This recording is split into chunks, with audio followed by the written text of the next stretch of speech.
أعوذ بالله السميع العليم من الشيطان اللعين الرجيم. بسم الله الرحمن الرحيم.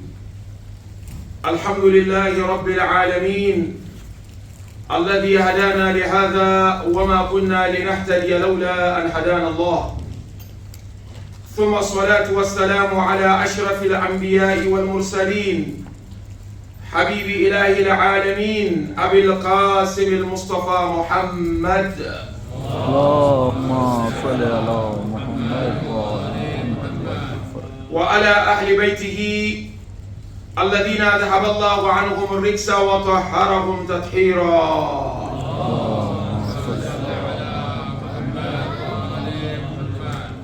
يقول الرسول الأكرم صلى الله عليه وآله وسلم: صلوات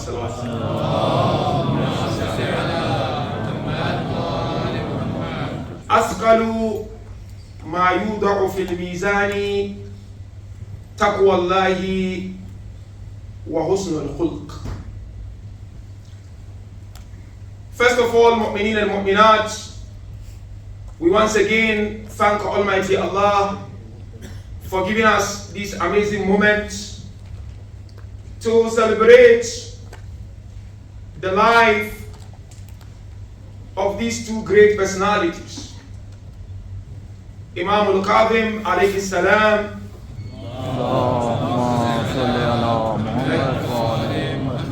and Imam Jawad alayhi salam.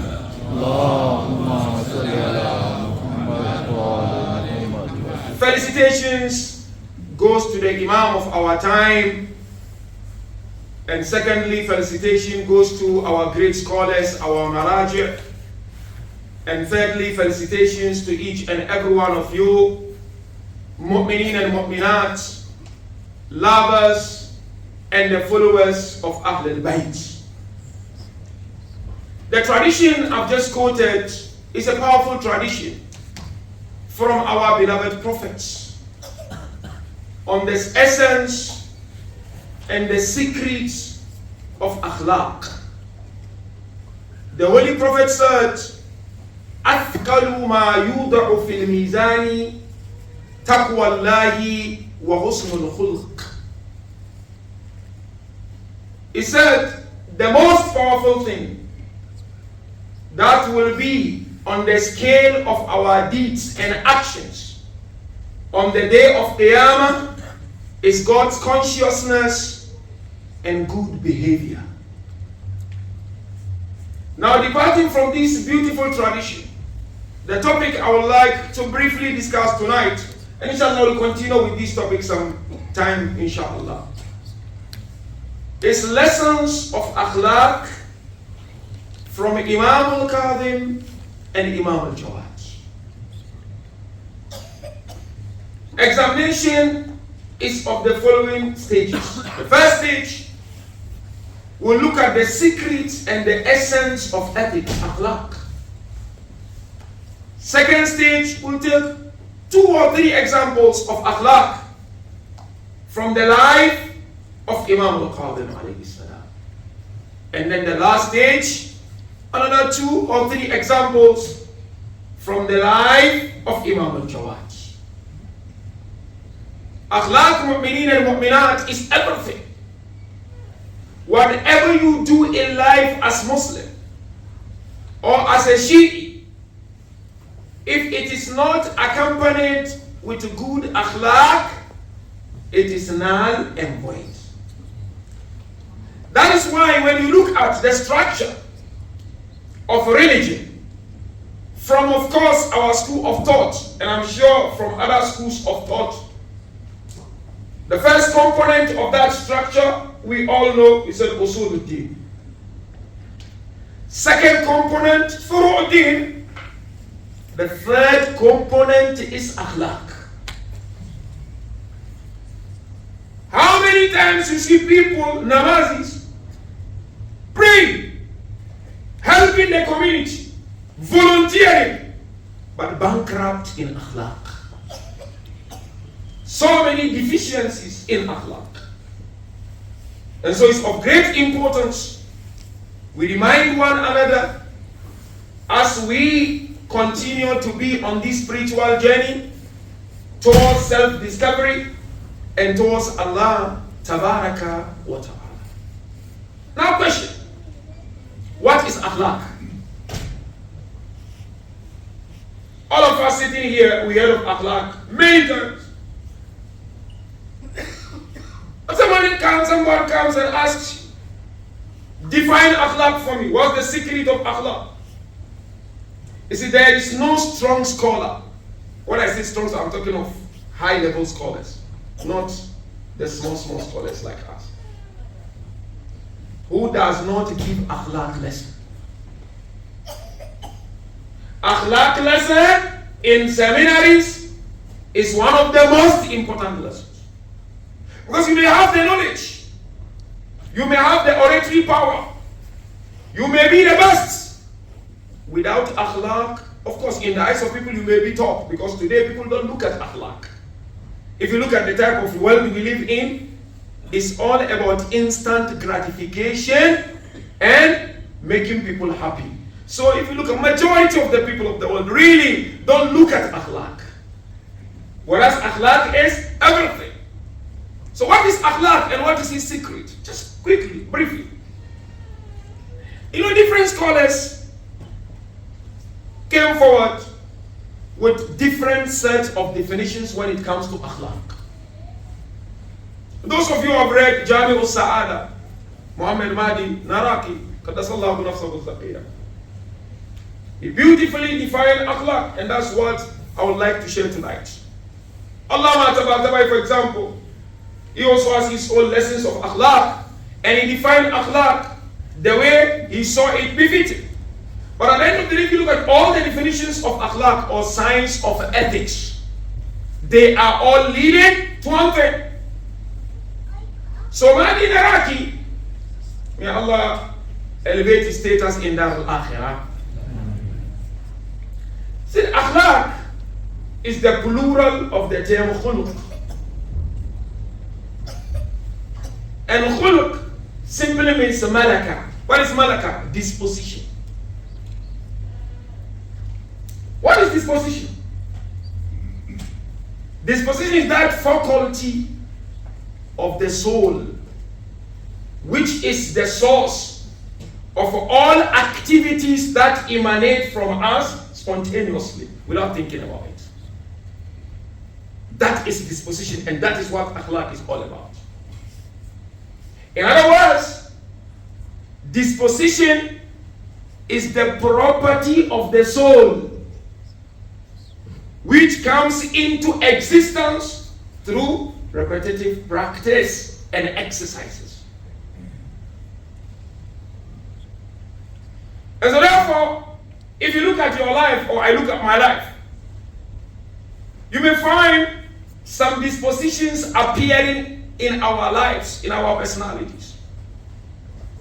There are three reasons as to why a particular disposition may apply in an individual or individuals. The first reason is natural, or they call it physical makeup. You know, every child who comes to this world comes with what they call inherited attributes. There is no child. You give birth to your child, the child comes with certain behavior, whether good behavior or bad behavior.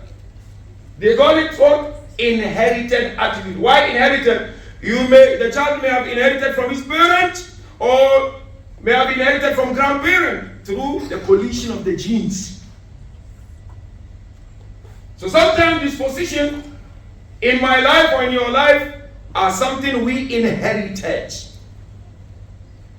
So if disposition is as a result of a physical makeup or natural, they call in philosophy, it's not illa tamma, it's not a complete course, it can be changed.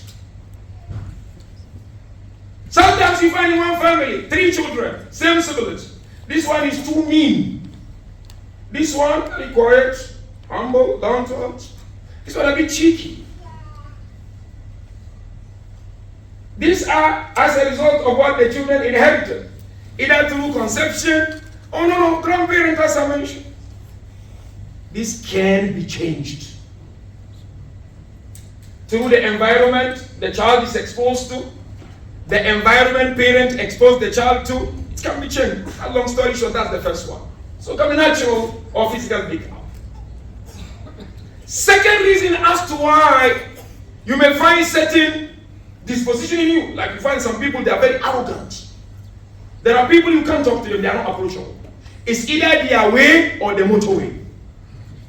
Some say highway, some motorway in the UK. There are people, they like to dominate. That's it. So disposition is America. When we say disposition, it's something which has become part and parcel of you. Second reason is habit. Ada.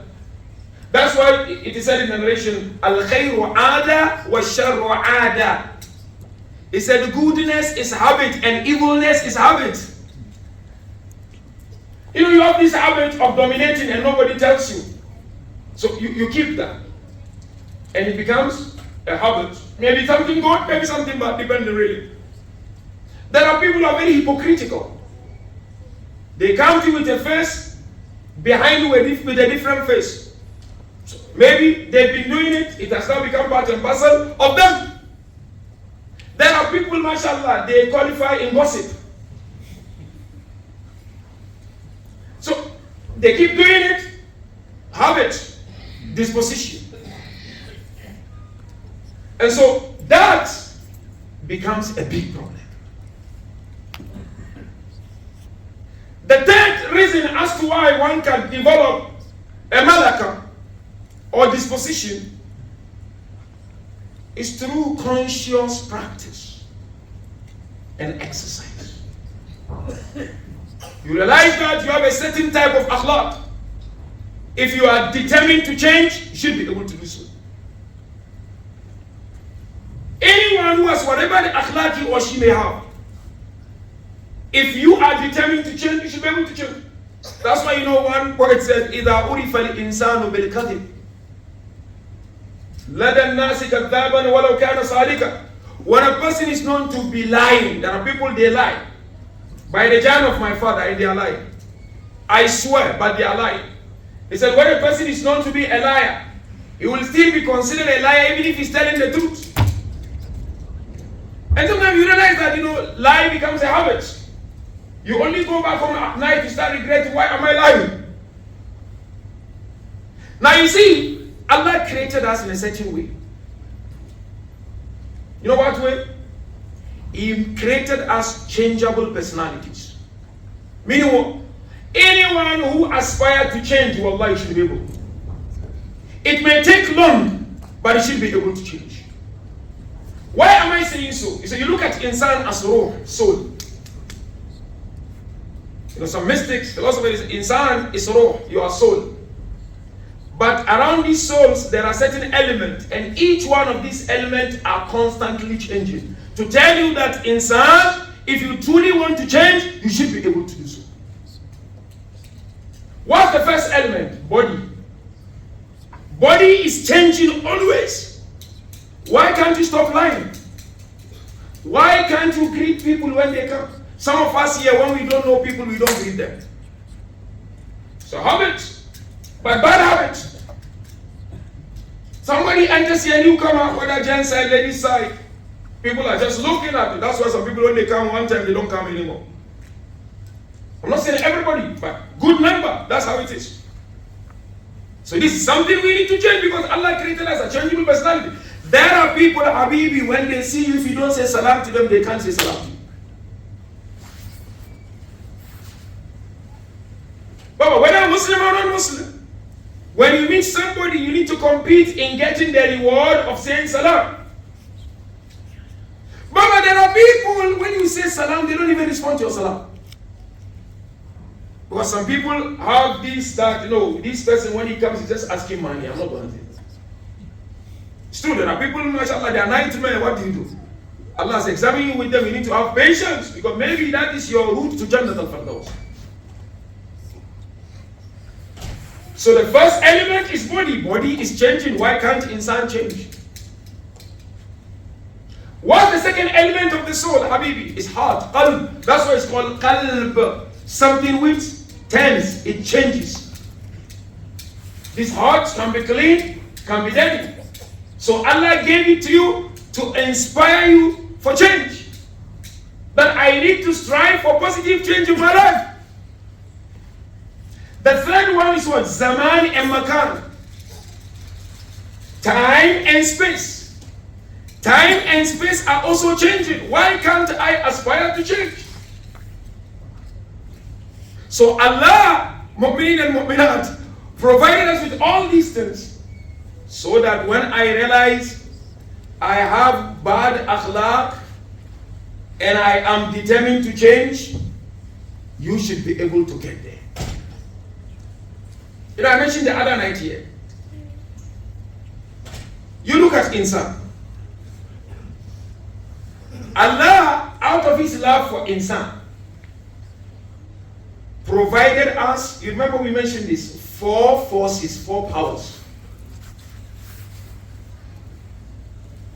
What's the first power? Angelic power. Or intellectual power. Quwwatul aqliyah. Why do we have this angelic power? We are given this angelic power to be able to separate between good and evil, between bad and good. So if you are insan who is so loved and cherished by Allah, and you are granted akal, and then you have a habit of backbiting, a habit of lying, a habit of undermining people because you don't know them, a habit of only respecting the rich aristocrat and not respecting anyone, Allah has given you the akal to strive for change. Akhlaq is important, brother. But today, look at our world. When I say world, I'm not talking of only Shia world. Yes, Shia world even more. Akhlaq is not there. Well, I stand to be corrected, I stand to be challenged. Where is akhlaq? When I say it's not, I'm not saying everybody doesn't have akhlaq. No, don't get me wrong. But akhlaq is the beginning and the ending of everything. The Holy Prophet tells us, my entire mission is to perfect the high moral standard. So if I claim to love Prophet, and I claim to love Ahlul Bayt, and I don't have, and I'm bankrupt in my akhlaq, then what's the point of loving Prophet and Ahlul Bayt? So we have this angelic power. Quwwatul aqli. What's the second power, Babi? Quwwatul ghadabi. Ferocious power. The power of anger. Power of anger is good in essence. Why do we all have power of anger? To be able to protect ourselves from harm. That's what Allah gave us. But there are people who abuse these powers. You know, there are people who abuse the angelic power and they become arrogant. There are people who abuse this ferocious power, the power of anger, and finish. Jump from pillar to where they can't control the anger. The third power is what? Animalistic power, the power of desire. What's the purpose of the power of desire? Of course, there are so many, but main purpose is what? For procreation, production to continue. For people to yearn to worship Allah Ta'ala. We are able to worship Allah through this power of desire. We yearn to be ibadullah. We yearn to appreciate the essence of ubudiyah through this power of desire. And then the last one is what? The power of imagination. Without the imagination, you will not be able to appreciate universals. So all these powers, Mu'minin and Mu'minat, are provided to us by Allah to perfect our akhlaq. And you know, in Quran, when it comes to perfection, it's of different levels, isn't it? There are those who are higher than the angels, it's all about akhlaq. There are those who are lower than the beast, it's all about akhlaq. That's why we have even akhlaq of talk. Today in this type of world we live in, there are people who say Salamu Alaikum, they cannot say Wa Alaikum Salam is an emoji. Simple akhlaq of Islam. To say that Islam means total akhlaq of eating. Because that's the soul of the mission of our beloved Prophet and Ahlul Bayt. And Prophet said, scholars, they say, for example, when he discussed akhlaq, he said akhlaq is a disposition which is connected with three powers which fall in insan. The plant power or botanical power. No, we didn't ask that this kuwa nabatiya, plant power. As I said, inshallah, we'll do some series on this. Kuwa nabatiya, botanical power, which is in insan. And then you have kuwa haywaniya, animalistic power. And then kuwa insaniya, human power. Allah said akhlaq is a disposition, but it is connected with these three powers found in insan. Anyone who masters these three powers, you understand the plant power, you understand the animalistic power, you understand the human power, and you ensure that the synergy between the three, you will become someone of the best akhlaq out there. So therefore akhlaq is everything. Now look at Quran, and then we look at these two Imams briefly. And their akhlaq. You know Surah Al-Shams? We all read Surah Al-Shams. You know Surah Al-Shams, Habibi? You all know Surah Al-Shams. If you don't know Surah Al-Shams, raise up your hand. No, if you don't know, raise up your hand. Surah Al-Shams, the sun. Shams. If you look at this chapter, brothers and sisters, this chapter is made up of so many oaths. Allah said, وَالشَّمْسِ وَضُحَاهَا وَالْقَمَرِ إِذَا تَلَاهَا.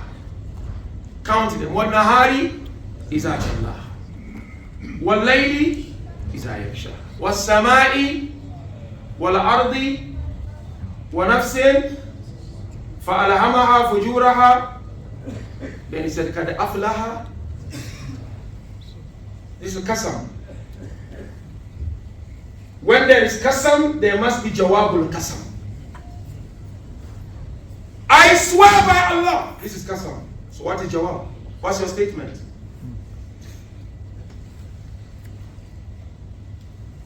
By this rizq, which is a wrong oath, but fine. By this rizq, what's the statement? There must be a statement. Allah said, Watini was Zaytun, isn't it? Then he said, Waturi. Then he said, Wahada. This is the statement. Likewise, Allah said, Shams, Qamar, Moon, all. Why Allah? What's the statement? What's the information? Qad aflaha man zakkaha. Akhlaq. He is indeed successful who purifies it. Purifies what? Akhlaq. Then he said, وَقَدْ خَابَ مَنْ دَسَّاهَا. It's a transgressor, it's a loser. Who dent it, who exposed it to darkness. That's akhlaq, really. That's akhlaq. Now we are gathered tonight to celebrate the lives of these two beloved Imams. So I'm going to share only a few traces of akhlaq, really. We need to learn from the akhlaq of Ahlul Bayt.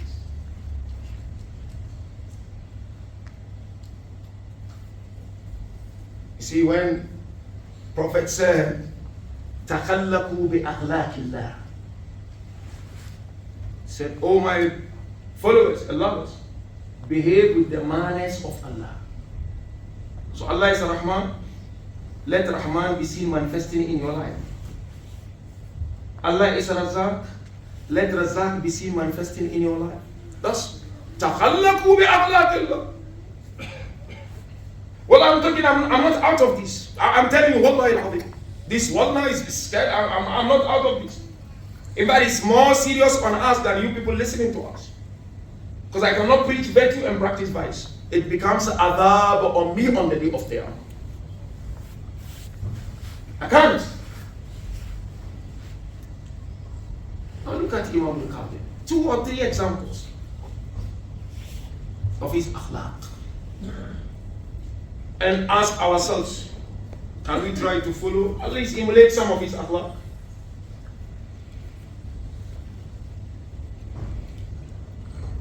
First one, there was this Rajulun, narration did not mention his name, said Rajulun. There's a man in the holy city of Medina who never respected Imam al-Qadhi. Instead, what he thought was the best, whenever we meet Imam al-Kazim, he would abuse Imam Ali. Companions of Imam al-Kazim came to Imam al-Kazim. They said, Imam, allow us to deal with this man. فَنَهَاهُمْ. Then he said, no, you can't. So one day Imam al-Kazim came out of his house. And he asked of that man. He was told the man is gone to his farm. Imam decided to visit the farm of the man who would abuse him, ridicule him, undermine him. Who are you not to be ridiculed? Who are you not to be undermined? Prophet was undermined. Imams were undermined. It's not about being undermined, it's how you react to being undermined. That is where the akhlaq comes from. Allah Imam went to the farm. When Imam entered, the man realized someone just gotten in. Then he shouted, don't destroy my produce. Imam slowly but surely got to the man. He sat next to the man. Man realized this is Imam and was shocked. The man I've been abusing is here next to me. What does he want? So Imam asked him, humbly, how much have you spent on this produce? From the beginning up to now. He said 100 dinar. Then Imam asked him, how much are you expecting to make as prophet? He said, I'm not sure. I don't have ilmul ghaib. But then Imam said, but at least you have something in mind. He said, yes, I'm expecting 200 in addition. So 300. So 100 is the cost and 200 is profit. Imam said, okay, I'm giving you this 300 and take the farm also. The produce, take everything. You know what happened in return? He came back to Medina. He looked at Imam. He said, Wallahi, I know now and I believe Allah knows the right place to put his message. Akhlaq is simple. This is not a rocket science. But akhlaq is everything. You see, Imam Jafar said, إِنَّكُمْ لَن تَسَعُوا النَّاسَ بِأَمْوَالِكُمْ فَسَعُوهُمْ بِأَخْلَاقِكُم. Said, you cannot convince people with your wealth. But if you are determined, you should be able to convince them with your good akhlaq. If they don't appreciate today, wallahi, after your death, they will remember. And that's why Imam Ali, you know what Imam Ali says? Takabbur, arrogance. Me, we. Who are you? You know what Imam Ali says? Imam Ali says, whoever becomes mutakabbir, you should know that that person has some flaws in his life. Because of that flaw, that dhillah, now you want to show you up. So this is an example from Imam al-Kazim. Now look at this example. This example, Imam al-Kazim now was in the holy city of Medina. In the holy city of Medina. While in the holy city of Medina, Imam came across a black man. Black. This is very interesting one. Because some are still racists. He came across a black man. So Imam came down his house. And he went to the black man, he greeted him. The black man didn't look happy. If you look at the narration, they said what? He was moody. So then Imam said, Salah, and Imam said, if you have any haja, ask us.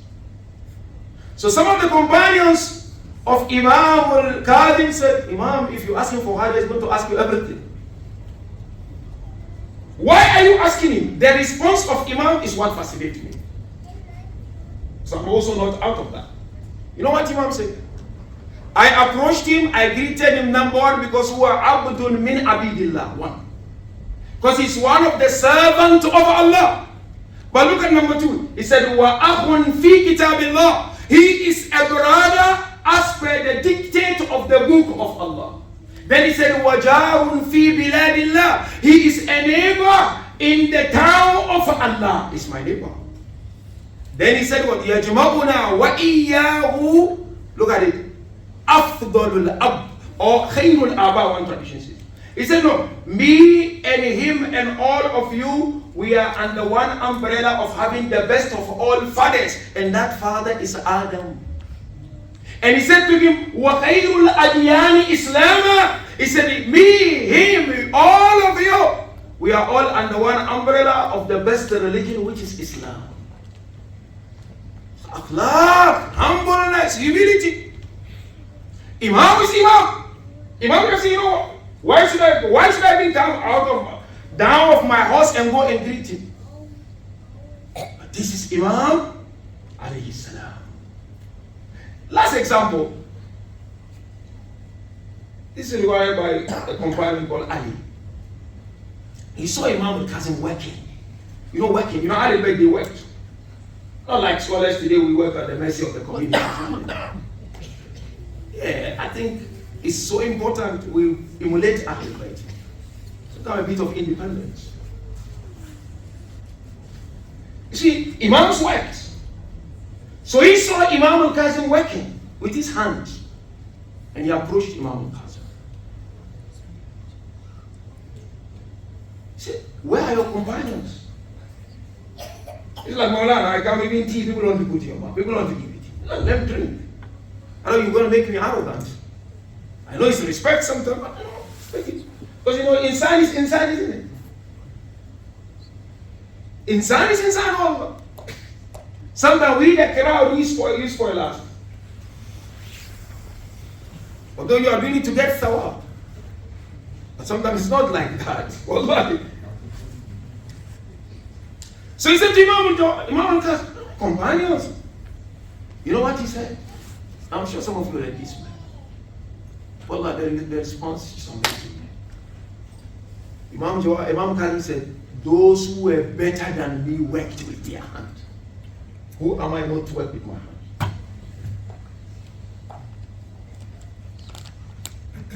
And you know, he continued. He said, Prophet worked with his hand. Imam Ali worked with his hand. Imam Hassan worked with his hand. Then he said, Anbiya, wal Mursaleen, wal Awsiya, wal Salihin, all of them worked. So who am I not to? For me, the guarantee here is what? Is that humbleness of Imam. Is how Imam humbly responded. So last one is about Imam al-Jawad. Just two examples also, inshallah. Imam al-Jawad is known for his generosity.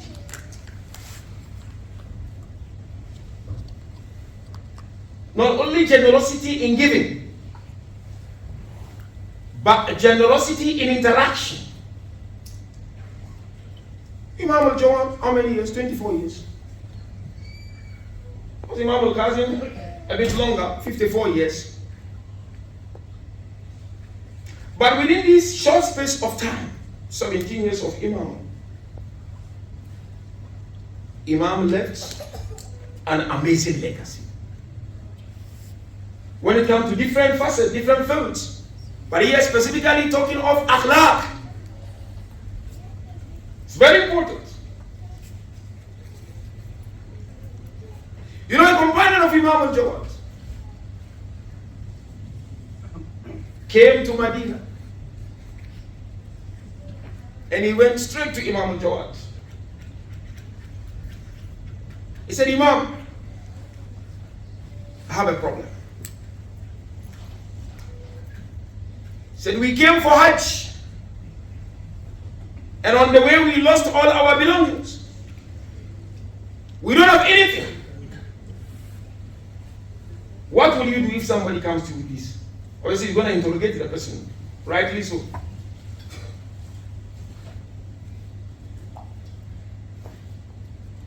Ahlul Bayt, a different approach.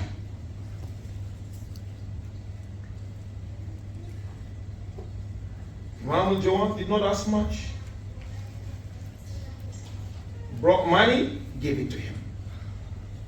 He said, oh Allah, what he gave us, when I went and distributed, we all got equal shares. But for me, it's that approach of Ahlul Bayt covering the secret and the sirr of people. That's of great importance. In the holy city of Medina, narration tells us,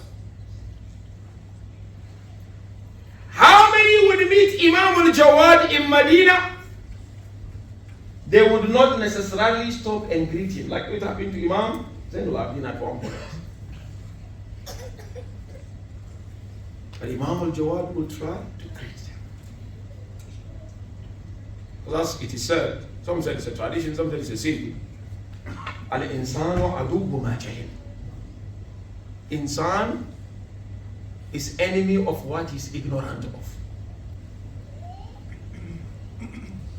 Sometimes somebody may portray certain behavior. You may think he or she knows, but the person doesn't know anything.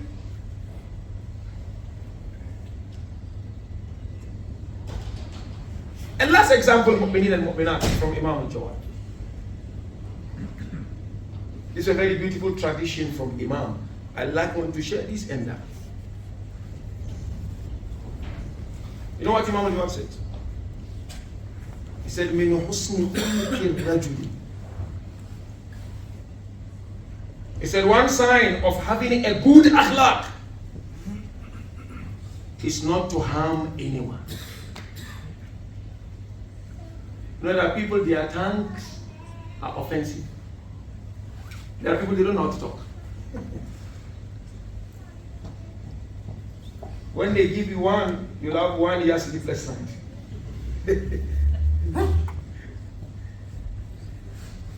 So Imam al-Jawad said, one of the signs of having a good akhlaq is that you don't harm the one you talk to.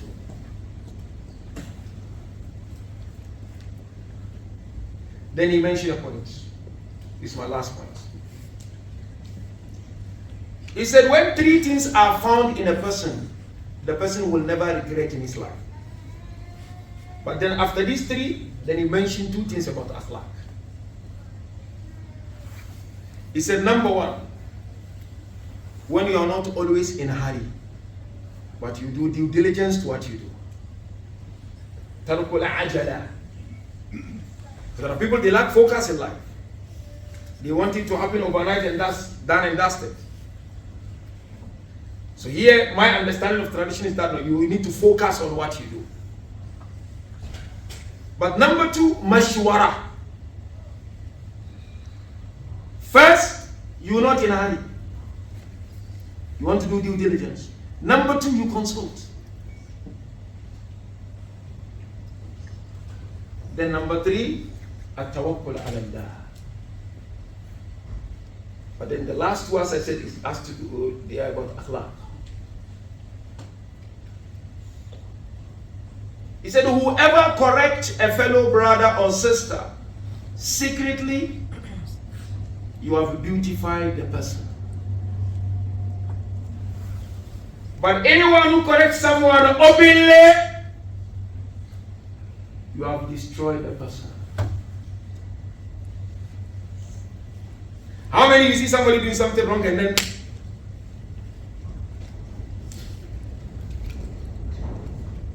conclusion?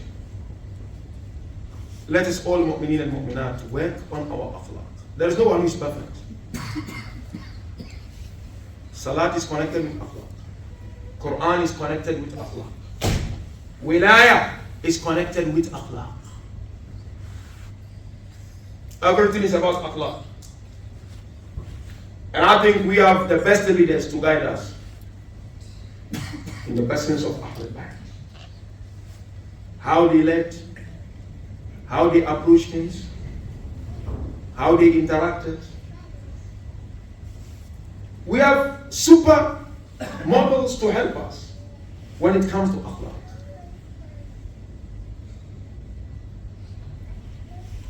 And there are so many traditions of Ahlul Bayt that encourage us to do so.